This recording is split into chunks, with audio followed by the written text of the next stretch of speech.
Ontem, quando eu andava para Jacuí, no meio do caminho, sintonizando uma emissora de rádio, outra emissora de rádio, a radialista que sou, estou sempre procurando, até mesmo para ouvir bons programas.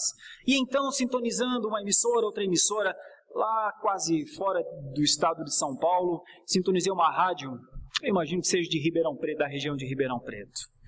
E então, o pregador estava numa chamada Conferência de Milagres.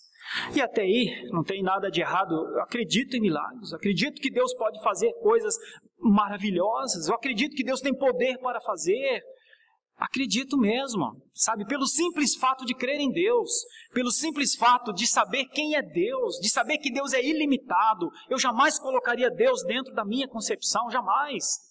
Eu posso até não ver, eu posso até não estar presente, mas eu creio que Deus pode mesmo todas as coisas. Mas não as que eu ouvi, certamente não. Porque este pregador dizia ali coisas que não fazem sentido com a realidade da fé. Só não fazem sentido, sabe, um grito atrás do outro, um glória atrás do outro, um aleluia atrás do outro, e então afirmar que naquele momento Deus estava lhe revelando que 22 pessoas tiveram dor de cabeça na última semana. Irmãos, isso não faz sentido, sabe? Não faz sentido que o Espírito de Deus estava naquele momento lhe revelando que naquela última semana 14 estavam com dores nos rins. E então era para que aquelas pessoas acreditassem que Deus estava lhe revelando e insistindo. Vejam, meus irmãos, Deus fala comigo, vejam, Deus me ama, Deus, obrigado por esse amor, porque as suas palavras... Mas o pior de tudo, o dramático de tudo, foi que em meio à sua pregação, e essa pregação estava sendo traduzida para o espanhol. Então, em cada momento que o pregador falava, o tradutor traduzia em espanhol. E eu gosto do espanhol, eu ficava ouvindo o espanhol, até achando interessante. Aqui no Brasil, provavelmente estava sendo transmitido para outro lugar também. Mas o máximo da falta do discernimento das realidades das coisas espirituais foi quando o pregador começou a orar em línguas e o tradutor traduzia para o espanhol. Aí não dá, aí é de doer. Não, aí é triste, irmãos, aí é horroroso. Eu faço parte desse grupo de pessoas. São essas as pessoas que estão pregando esse que vai voltar um dia. Eu não acredito, é lamentável, e eu resolvi denunciar isso também. Eu sei que tem gente inocente lá, eu sei que tem gente em busca de um milagre, mas sinceramente, Deus está muito além do Deus que desmancha caroço, meus irmãos, pelo amor de Deus.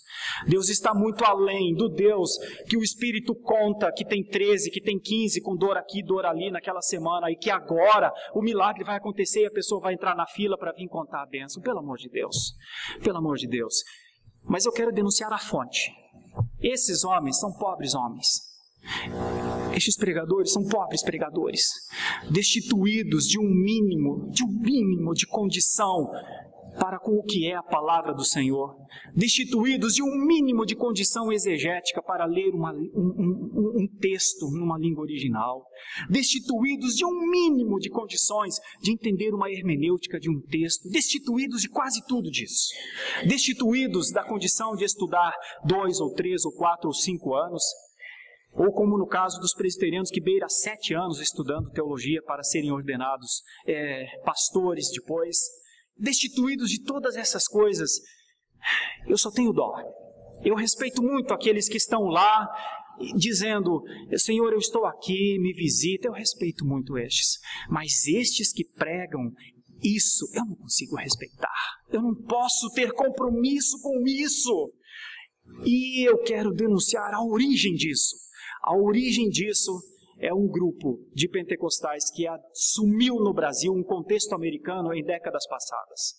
E eles trouxeram pelo menos 3 coisas, que são as heresias iniciais e que depois graçou livremente por esse Brasil, chegando a esse ponto do que eu ouvi no sábado à tarde. são aqueles que trouxeram para o Brasil, nas décadas anteriores, a chamada confissão positiva. De dizer que se determinar, se decretar, vai acontecer. Isso é uma mentira.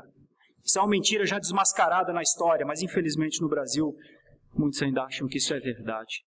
A pregação da chamada autoridade espiritual, em que ninguém pode tocar nos ungidos do Senhor, isso é um mecanismo de defesa para essas pessoas descomprometidas com a glória de Deus, poderem ter seus livres atos, muitas vezes questionáveis sim, mas não são porque são os ungidos do Senhor. E no meio disso tudo tem um negócio chamado batalha espiritual, que é um dualismo que coloca Deus e o diabo na mesma situação. E eles não são dois seres na mesma situação. Existe um Deus que é poderoso acima de tudo e de todos. E existe um diabo, um diabinho, meus irmãos. Um serzinho. Não para ser combatido por nós, como muitos pensam, mas diante de Deus, ele é um cisco.